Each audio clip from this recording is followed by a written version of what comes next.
დავითმა გზები შეკრა და შეკრა. მტერს დაუბნია მზერა და თავი საქართველოსთვის იმ დღესვე ფეთქდა გამარჯვების და დიდების ზარი.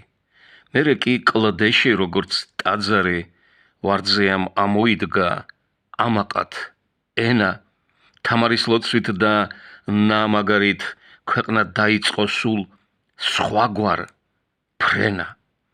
ერთი მახვილი დაცული მიწა, მეორე კლდეში ნაკვეთის სული ასე შენდებოდა და ასე იცვა ჩვენი ქვეყნის და ისტორიის გული.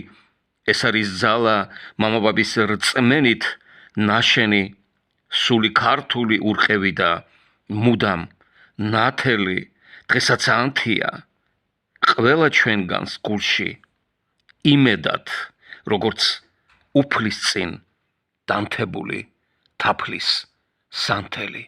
გთხოვთ გამოიწეროთ ჩემი არხი გია აფხაძე.